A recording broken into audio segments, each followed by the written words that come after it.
บาทสมเด็จพระเจ้ามหาชีวิตศรีสว่างวัฒนา องค์สมเด็จพระเศรษฐาขัตติยะ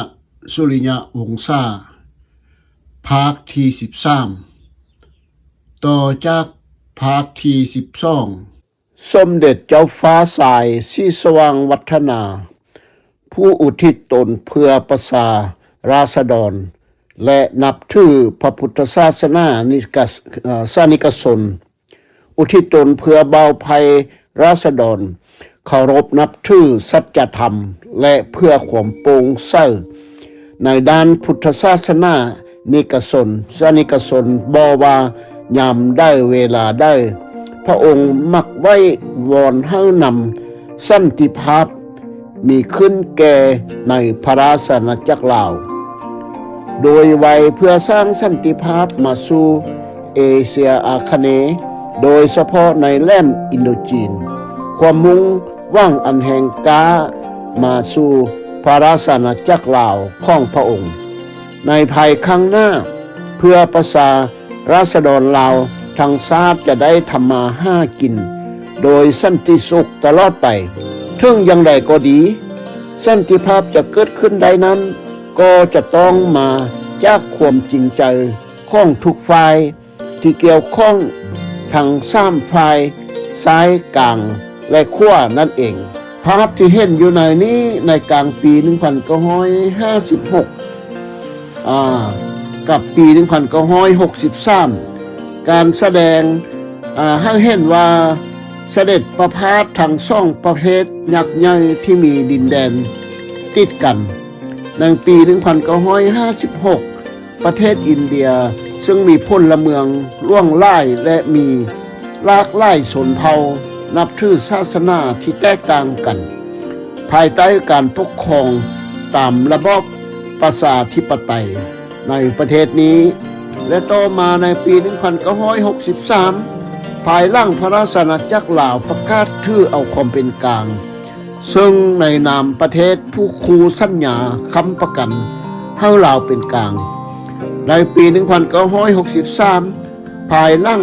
ราชอาณาจักรลาวประกาศถือเอาความเป็นกลางในปี1962ซึ่งในนามประเทศคูสัญญาค้ำประกันให้ลาวเป็นกลางสาธารณรัฐประชาชนจีน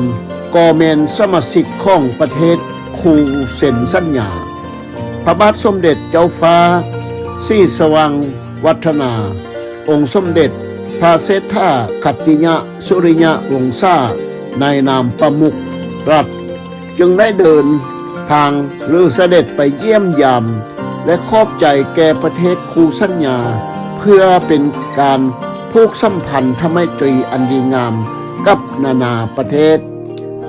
ดังนั้นก่อนนั้นในปี1955พระราชกรณียกิจส่วนของพระองค์ในเหตุการณ์สำคัญต่างๆที่เราได้ติดตามและรู้เห็นกับความเป็นจริงของสิ่งเหล่านี้คือพระราชกรณียกิจอันใหญ่หลวงและเห็นว่าสำคัญเป็นที่ย่ำยางของพระองค์ผู้อุทิศตนเพื่อประชาชนเบาภัยราษฎรเพื่อแผ่นดินแห่งนี้กว่าอื่นได้นั้นพระองค์ปรารถนาอยากให้สันติภาพในความถูกต้องปองดองชาติและความเจริญรุ่งเรืองตลอดมาสู่พระราชอาณาจักรลาวมีความก้าวหน้าด้านการศึกษาเศรษฐกิจสาธารณสุขมาสู่ปวงชนลาวทั้งชาติของพระองค์และเอาใจใส่ในการพัวพันกับฝ่ายแนวลาวอิสระคือแนวลาวฮักชาติเพื่อซอกซ่องทางปรึกษาหารือในการทอนโหมเอาลาวทุกฝ่ายเข้าร่วมวงศาคณะญาติแห่งชาติอันหนึ่งอันเดียวกันและพระราชอาณาจักรลาวแม้นด้านหน้าของทั้งสองคล้ายลัทธิเสรีนิยมและสังคมนิยมคอมมิวนิสต์ในเมื่อสองลัทธิคล้ายศัตรูกันเข้าใจกันแล้วสันติภาพจะนำมาอยู่เย็นเป็นสุขทั่วปวงชนลาวทั้งชาติอย่างแน่นอนก่อนจะเข้าถึงจุดนั้นใดก็ต้องให้ค ความนับถือเคารพซึ่งกันและกันปราศจากการแก้แค้นจองล้างจองผ่านกันในอนาคตข้างหน้านี้ในนั้นที่ผ่านมาในปี1957ของปีที่สำคัญยิ่งนั้นแม่นบุญใหญ่เริ่มฉลองนมัสการพระธาตุร่วงในปี1958ในนามองค์ปุงกุฎราชกุมารและต่างพระเนตรพระกันของพระบาทสมเด็จเจ้าฟ้าศรีสว่างวงศ์ธรรมิกราชในนามพระราชอาณาจักรลาวและปวงชนชาวลาวได้มีไมตรีจิตมิตรภาพอันลึกซึ้งขอบใจแด่รัฐบาลและประชาชนอินเดียที่ได้ให้การช่วยเหลือลาวทุกด้านและยังได้เป็นกรรมการคูสัญญากวดกาสงบศึกอยู่ในลาวอีกในระหว่างองค์สมเด็จได้เสด็จไปประพาสก็ได้กวดแถวทหารของกองทัพอินเดียโดยมีกองบรรเลงเพลงสาดของอินเดียและลาวในการเสด็จประพาสครั้งนี้พาให้มีแต่ชวนประกอบภารกิจหลายอย่างและเป็นที่พอพระทัยของพระองค์เป็นอันมากและเรื่องแก้การเมืองของพระราชอาณาจักรลาวถือความเป็นกลางนั่นเองเมื่อรัฐบาลผสม3ฝ่ายที่เกี่ยวข้องตามอนุสัญญาว่าด้วยความเป็นกลางพระองค์พระประมุขพร้อมด้วยคณะรัฐบาลของพระองค์มีคือเสด็จนายกรัฐมนตรีเจ้าสุวรรณภูมิมาจึงได้เสด็จไปพบกับ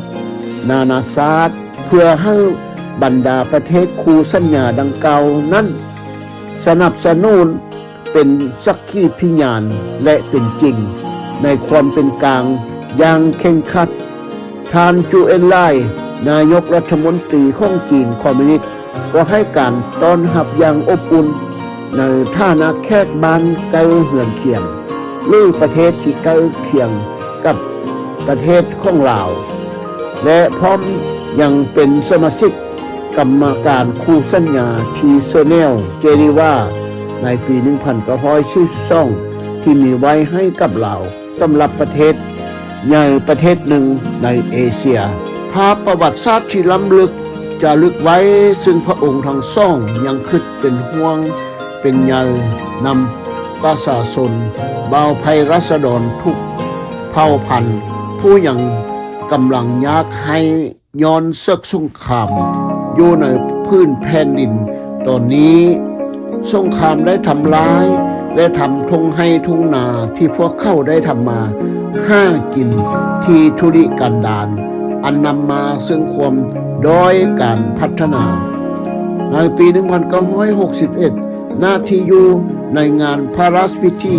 วันฉลองกองทัพแห่งชาตินั้นพระองค์ทรงได้กล่าวสุนทรพจน์อันยาวนาน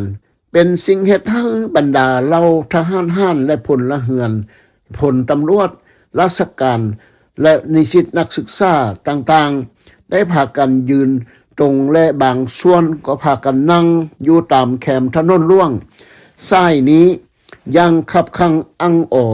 หน้าแน่นเหตุให้ในงานวันนี้มีความหมายและมีความทรงจำไว้กับทุกสิ่งทุกคนที่เข้าร่วมพิธีครั้งสำคัญนี้ส่ององค์พระประมุขแห่งราชอาณาจักรลาวและราชอาณาจักรไทยที่ท่านได้เห็นอยู่ในรูปนี้ได้เสด็จมาถึงพระราชพิธีมอบกระแสไฟฟ้าแห่งสูงจากลาวสู่ไทยเพื่อความเจริญก้าวหน้าและความรุ่งโรจน์ความแสงกับแสงสว่างให้แก่ส่องฝากฟังพี่น้องไต้ลาวนับตั้งแต่การพัวพันสายมิตรภาพและส่องราชอาณาจักรการพัฒนาทุกด้านก็เพิ่มทวีขึ้นประชาชนชาวไทยเชื้อสายลาวและชนชาติไทยสยามเผ่าต่างๆก็ได้ข้ามมาเฮ็ดเวียกงานทำอย่างต่อเนื่องทางพระราชอาณาจักรลาวก็ได้อาแค้นอบอ้อมอารีต่อกันการค้าขายสิ่งของบริโภคต่างๆ ก็บ่ได้คาดเคลื่อนแบบสันติพี่น้องร่วมชาติเดียวกัน ด้วยการปักเว้าภาษาและสำเนียงคล้ายเคียงกันจึงบ่จำเป็นนายภาษาแปรหรือลำประการได้นี่คือได้แสดงให้เห็นความสำคัญของซ่องชาติซ่องแผ่นดินเหตุให้ซ่องพระองค์พอพระทัยไล่อย่างที่สุดในปี1960 อีกนี้วันสำคัญของชาติที่พระองค์สมเด็จเจ้าฟ้าสายศรีสว่างวัฒนาบ่ได้ปะพระราชพิธีในงานบุญฉลองนักรบเก่าและผู้ประสบภัยสงครามซึ่งถือว่าเป็นวันลำลึกให้เกียรติในการไว้อะไรแก่ดวงวิญญาณของนักรบผู้กล้าหาญปกป้องประเทศชาติปกป้องแผ่นดินทั้งเรานักรบทั้งหญิงและชายต่างๆก็ได้พากันมาร่วมพิธีนี้กับองค์สมเด็จเจ้าฟ้าศรีสว่างวัฒนาพร้อมด้วยบรรดาข้าราชการชั้นผู้ใหญ่เหล่ากระทรวงต่างๆมาร่วมอย่างคับคั่งอังออฟังสุนทรพจน์เล็กด้วยเสียงอันแจ้งฟุ้งชนเข้าร่วมต่างก็พากันรับฟังพระองค์ด้วยความตั้งใจและมิตรเงียบสงัด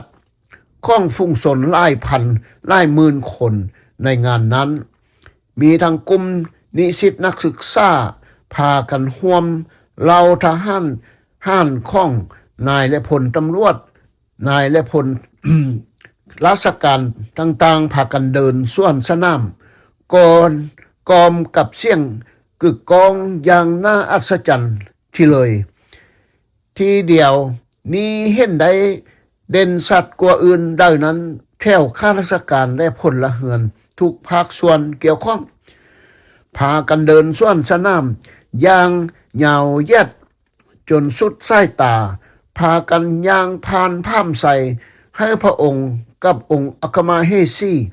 และเจ้านายชั้นผู้ใหญ่ผู้นำจากกระทรวงทบวงกรมต่างๆได้สมเหตุให้งานเบิ่งแล้ว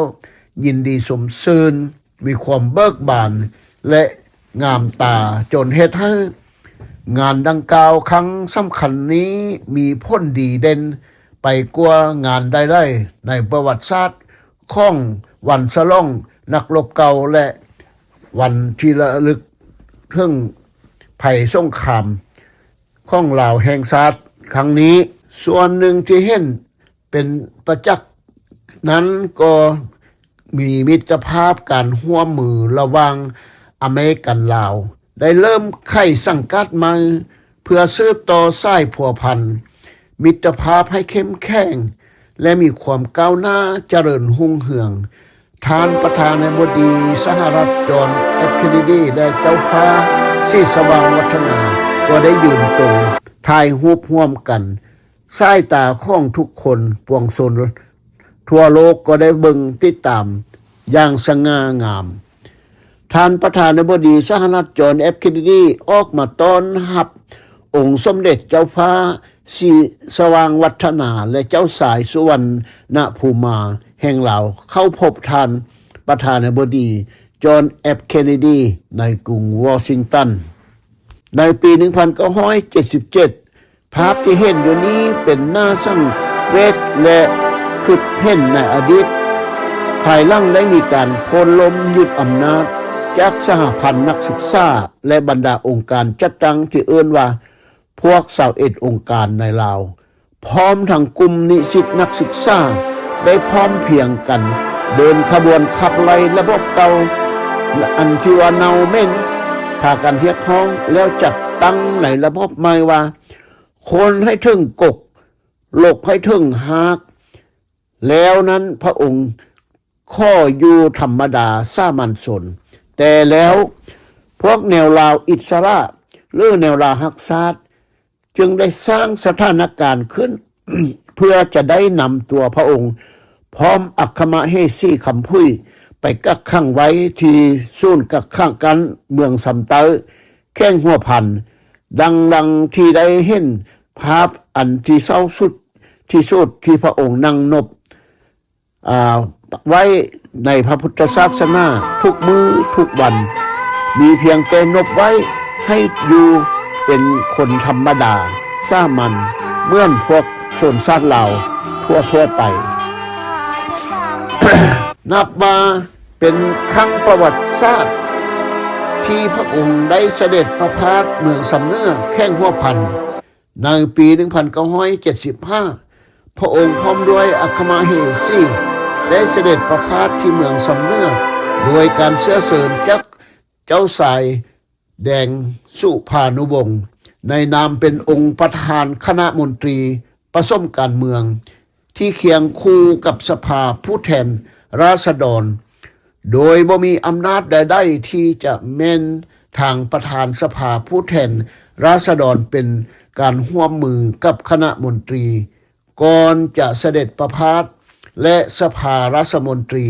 ยังบ่มีสมาชิกท่านได้รับทราบจากการเสด็จในครั้งนี้ภาพ3คนที่มานั่งดบไว้ให้การต้อนรับพระองค์ครั้งนี้มีคนที่อยู่ใกล้ชิดติดแพทย์พวกคนผิวขาวดังกล่าวนั้นแมนเสลยศึกนักบินคนอเมริกันที่ได้เป็นผู้อยู่และอาศัยและเอาเมียเป็นคนลาวในเขตนั้นมาตั้งแต่ได้แล้วพวกสาย4คนดังกล่าวสามารถปากเว้าเข้าใจภาษาลาวและภาษาท้องถิ่นเป็นอย่างดีแผนการดังกล่าวได้มีสมาชิกทหารลาวอิสระที่ได้โตนเข้ามาสวามิภักดิ์กับฝ่ายรัฐบาลราชอาณาจักรลาวเป็นกลางในปี 1972 และได้หลบหนีออกจากอำนาจการปกครองของระบบมาที่หูเห็นกับการกระทำของพวกคอมมิวนิสต์มาแล้วในปังสงครามขังไข่และลัดหวงต่อเหตุการณ์อันผู้เกี่ยวบ่พึงปรารถนานั้นก็ย้อนความตัวยั่วและโฆษณาส่วนเสือลอกลวงเสือนั้นความเบื่อหน่ายเลยบ่อยากอยู่กับพวกเขาผู้เกี่ยวกล่าวต่อศูนย์อพยพที่เสียงคำประเทศไทย4คนดังกล่าวลาวฮู้ดีว่า มีหลังบอกสั่งเหตุการณ์ว่าเป็นบ้าเสียแนวคิดบ่อุ่นเอียนในคืนวันที่24เดือนพฤศจิกายน 1977 เวลา2 โมงได้ยินเสียงคนปากเว้าเป็นวุ่นๆอยู่ต่อหน้าขาย A และ B แต่ก็บ่ทราบว่าแม่นไผเฮ็ดหยังได้แต่รอฟังเสียงเข้าจะมาเคาะประตูห้องเอาผู้ใดผู้หนึ่งออกไปได้ประมาณ1 ชั่วโมงเสียงคนก็เงียบไปพอตื่นนอนเป็นอรุณวันมามือใหม่ขึ้นมาเวลา 7 โมงเช้าทุกคนก็สนใจแมนเข้าเอาไพ่มาจึงพากันส่องตามปงฟ้าเบิ่งไปห้าคล้ายคุกบี้จึงเห็นองค์พระมเหสีเจ้าคำพุ้ยเห็นองค์มงกุฎราชกุมารและพระเจ้าแผ่นดินสีสว่างวัฒนาออกมายืนอยู่ต่อหน้าเหือนคุกเบอร์3ทุกคนเห็นตกสะเงอเจ้าเก๋อเจ้าฟ้าสายสว่างวัฒนาราชโอรสองค์ที่4จมว่า 7-8 เดือนแล้วตั้งแต่ได้พัดพากจากกันเวลานี้องค์มงกุฎราชกุมารจึงนวดยาวคือพระฤาษีพลจัตวาบุญจันทร์สวัสดิ์ไพพานว่าเขาจับเพิ่นมาไว้เมืองเวียงไสตั้งแต่ปี 1976 พ้นคล้ายคุกบี้เหือนคุกเบอร์1พระเจ้าแผ่นดินสีสว่างวัฒนา2องค์อัครมเหสีเจ้าคำพุ้ยสว่าง3องค์มงกุฎราชกุมารเจ้าฟ้าใสวงสว่างวัฒนาทางศูนย์กลางภาคประชาชนปฏิวัติลาวมีแผนการไว้มานานแล้วที่จะเอาครอบครัวราชวงศ์ล้านช้างห่มข้าวและบรรดาขุนพล ตลอดฮอดเสนาอามาตย์ไปทรมานให้ตายอยู่ค่ายคุกสูนหนึ่งนี้การวางยาปราบพยาธิปัวเอาคนอยู่ค่ายคุกสูนหนึ่งในสภาพแนวคิดมีความหวังจึงจำต้องตั้งองค์ตั้งใจออกแห่งงานหนักเอาเบาสู้บ่ได้จมว่าและบ่มีความย่อท้องอเงียงคอนแคนยั่งซุ่มทุกแนวคิดเหือแห่งสติปัญญามันสมองด้วยความอดกันทนสู้ผ่านพาทุกข้อยุ่งยากปราศจากแนวคิดต่อต้านพรรคและรัฐและแนวคิดที่จะเอาตัวปบหนี้ลี่หนี้นั้นเรียกหนี้นั้นที่ได้คาดคิดไว้ในท้องปี 1976 ว่า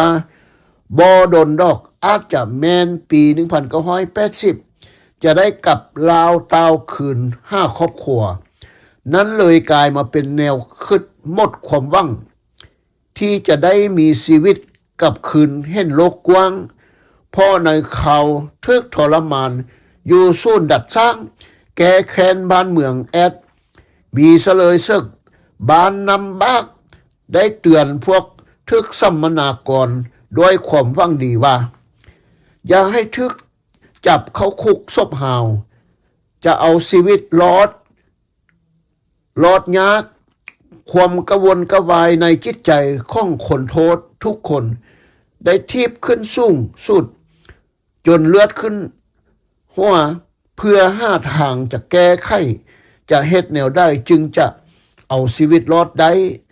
ทุกคนจมกินแน่งแข่งใจและออกปากเล่าให้กันฟังว่าบ่คิดถึงเลยว่าสุวรรณภูมิจะมาโง่จ้าปานเป็นนายกลาวและคนลาวจะเฮ็ดกันนักถึงขนาดนี้ทุกคนในศูนย์กักกันพากันคิดจมอยู่ในใจว่าเป็นยังเจ้าหวังหน้าคือซัวปักป่าปล่อยให้คนป่าทรมานภาพที่เห็นนี้แม่นคุกคุ้มค่าอยู่ในค่ายที่ข้าพเจ้าได้แต้มวัดภาพมาไว้ให้ทานได้สมการทรมานกับเจ้ามหาชีวิตผู้เป็นประมุขของชาติกับเจ้าหวังล่วงพร้อมด้วยองค์อัครมเหสีคำพุ้ยและพระราชาญาของพระองค์ทุกองค์พวกเขามีแต่เบิ่งหน้าแกมกับน้ำตาย้อยออกจากเบ้าตาอย่างเงียบเปรียบเหมือนคนตายทางเป็นนั่นเองท่านในพลโทอ้วนราธิกุลออกกินเบี้ยบำนาญถือขัดเลือกเป็นสมาชิกมนตรีผสมการเมืองเนื่องจากผู้เกี่ยวเป็นสมาชิกเก่าของเราอิสระนั่นเองและต่างหน้าให้ของฝ่ายกลางเวียงจันทน์ในรัฐบาลผสมสัวข่าวซ่องฝ่ายอดีตก็เป็นสมาชิกของเราอิสระเคยเป็นผู้บัญชาการทหารกองทัพแห่งชาติเป็นนักค้ายาฟินหลายใหญ่กับอดีตคุณสาแล้วจมว่ามันตั้งแม่นจะเอากันมาฆ่าทิ่มทางอ้อมตอนเจ้าสุภานุวงศ์และคณะถูกจับขังคุกอยู่ค่ายพลเค็งปี 1959 นั้นยังได้สั่งให้ครอบครัวเฮ็ดข้าวปุ้นและอาหารไปส่งให้กินทุกๆอาทิตย์นี้หรือคำบูหานกล่าวว่าผู้หายได้รับการช่วยเหลือจากผู้ขโมยท่านเลียนประวงเวียงคำเป็นเอกอัครราชทูตลาวของฝ่ายรัฐบาลราชอาณาจักรลาวประจำกรุงปักกิ่งประเทศสาธารณรัฐประชาชนจีนเวียงไซถูกเรียกตัวกลับคืนประเทศและถูกเชิญไปร่วมกองประชุมร่วงที่เมืองเวียงไซในปี 1975ถูกจับวันที่ 12 เดือนตุลาปี 1977 จมว่าจังแมนกินแน่งใจ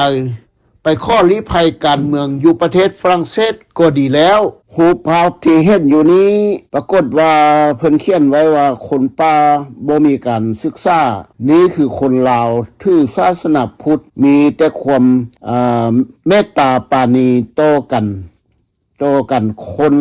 ลาวด้วยกันท่านผู้อ่านคิดว่าแนวใดว่าซั่นส้มและบ่ว่าซั่นกับสัญญาและอนุสัญญาเพิ่นว่าที่ว่ามัดซอกแลแล้วก็ปืนอากาศจีลั่งนี่นะรูปซ่องท่าที่เพิ่นถ่าย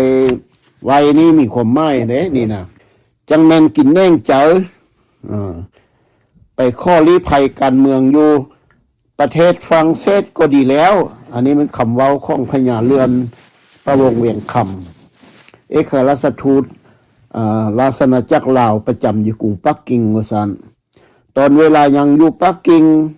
นักการทูตประเทศเสรี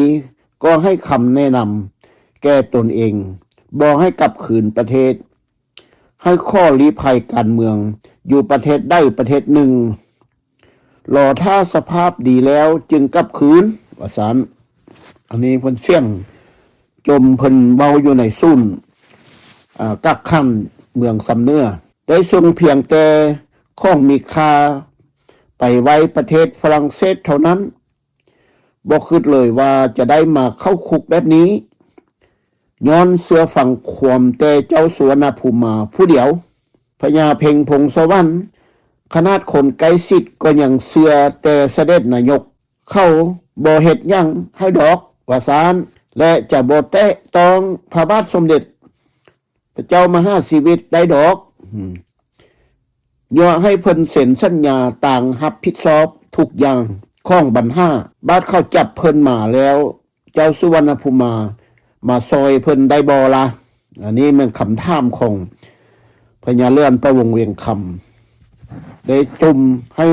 นายพลทหารผู้อยู่ในค่ายกักกันนำกันมากินแน่งเจ๋อพอยักให้พวกเข้าตายไวๆซะดีกว่าโลกนี้ยังมีสิ้นธรรมท่านนายพลทองพันกนกศรีจมว่าถ้าหากดำรงชีวิตอยู่ในสภาพแบบปัจจุบันนี้ค่อยเองอาจจะตายภายในกำหนด3 ปีพอฮอด3 ปีท่านนายพลทองพันกนกศรีก็ตายแท้ในท้องเดือนมกราปี1980ท่านคำจันทร์ประดิษฐ์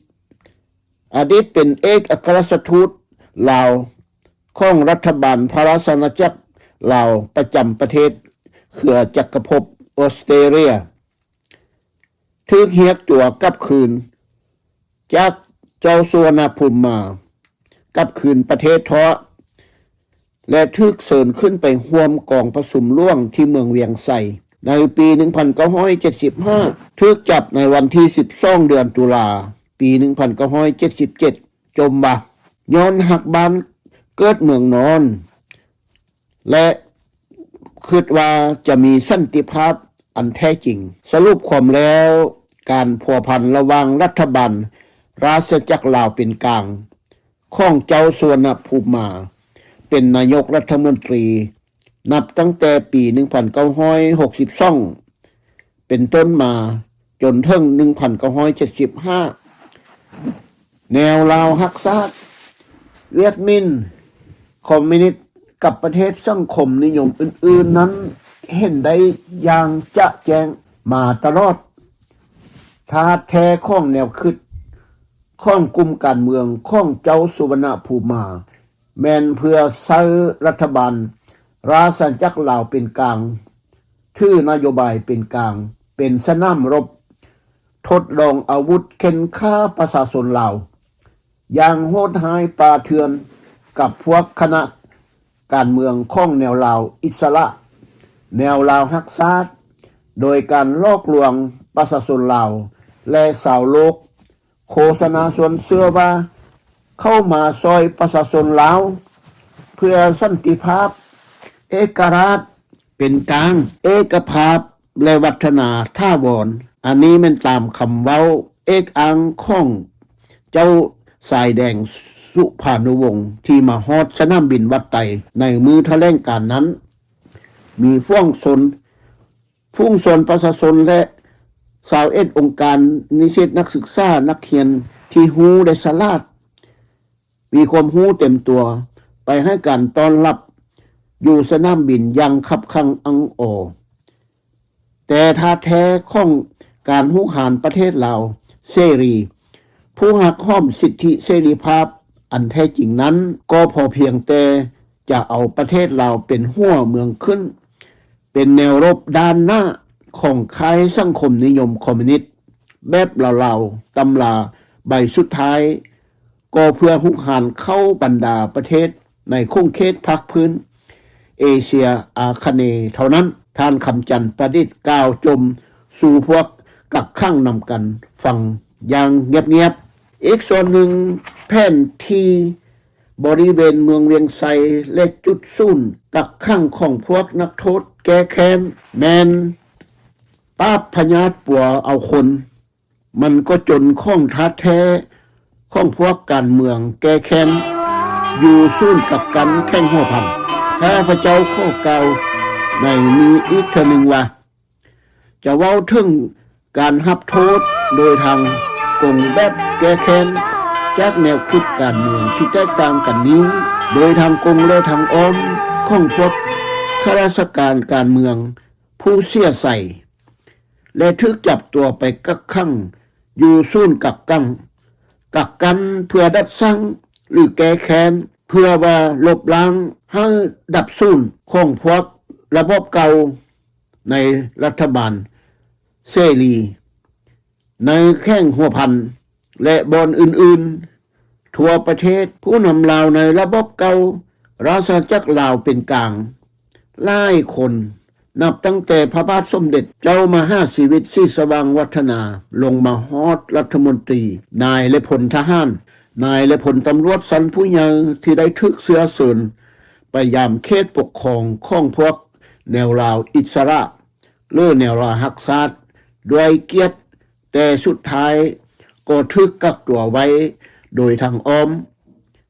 ป่าให้ทรมานจนถึงแก่ความตายที่ให้ยนะปราศจากการประนีประนอมยังเลยท่านทองไส้บูลมกล่าวจมกับผู้ร่วมในศูนย์กักขังทั้ง3คนยังติดลับที่เลือดตายออกจากบอนคุก01และ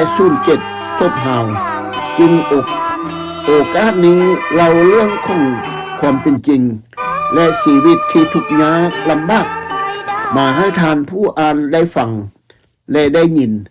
และลูกหลานผู้ที่เกิดมาใหญ่หลุ่นได้ทราบนำกันการแก้แค้นของพวกเราอิสระนี้แมนโดยปราศจากการประนีประนอมยังเลยท่านทองไส้ที่ได้กล่าวย้ำแล้วกล่าวย้ำอีกขอให้ลูกหลานเกิดมาใหญ่หลุ่นได้ทราบนำกันการแก้แค้นของพวกเราอิสระนี้มีต่อพวกเขาสภาพการที่ตั้งภูมิฐานการดำรงชีวิตแต่ปี 1975 ถึง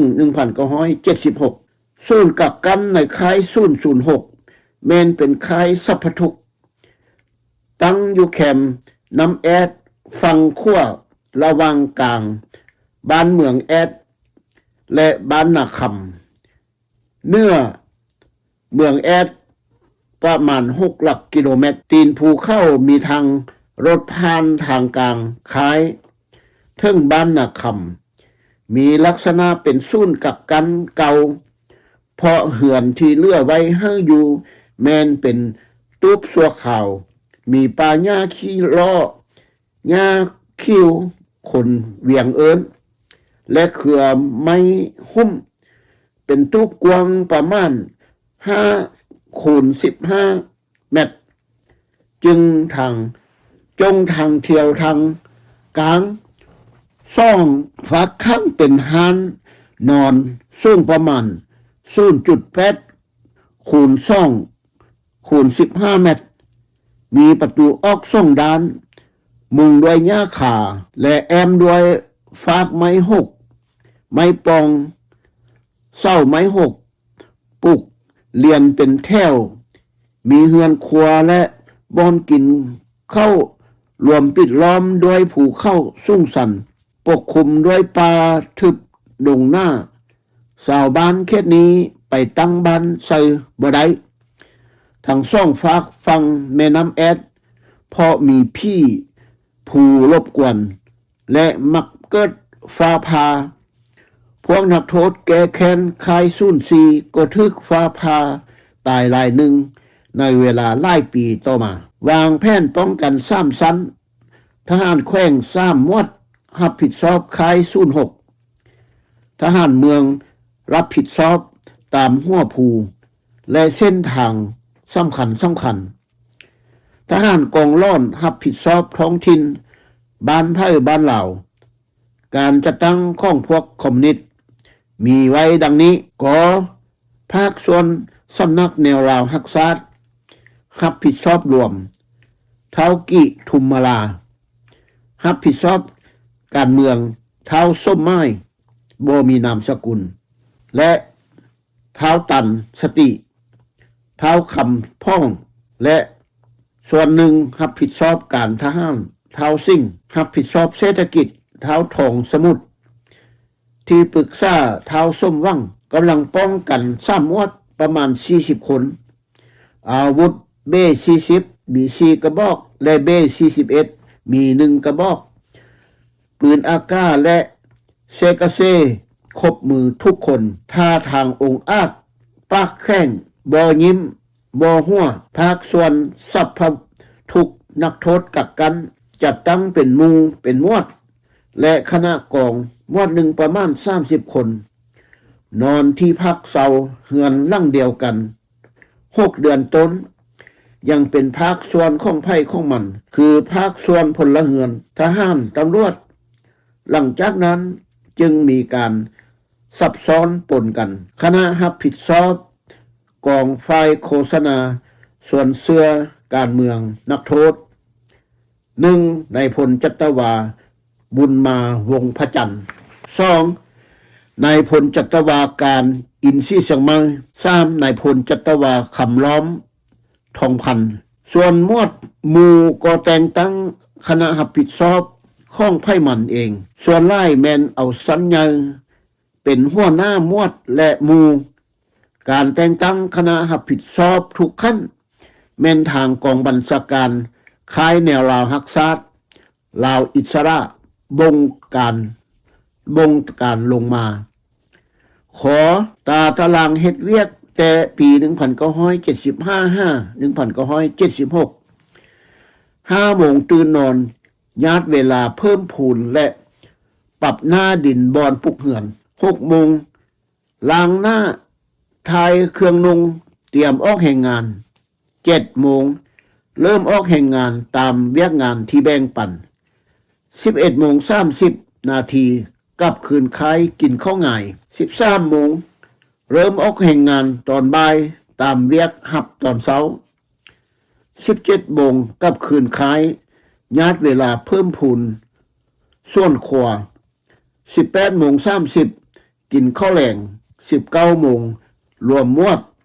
หมู่หับเวียกจากคณะกองสำหรับมือใหม่20 โมงมอดไฟนอนมิดเงียบห้ามใส่เสียงดังถ้าไผ่ใส่เสียงดังจะจัดการและจับเข้าคุกทรมานอีกตอนแรงวันศุกร์หมู่ขึ้นรายงานซองแซงจุดดีจุดอ่อนต่อคณะมวดแล้วรวมมวดตำหนิติส่งข่าวกันวันเสาร์ตอนเช้าคณะมวดขึ้นรายงานซองแซงต่อคณะค้ายหมดเดือนจึงมีรวมกองไม่ความว่าหมดทุกคนขึ้นโหมอยู่สโมสรฟังคณะค้ายตีราคามีอันได้ดีและมีอันได้อ่อนในการดัดสร้างทางด้านแนวคิดและการออกแห่งงาน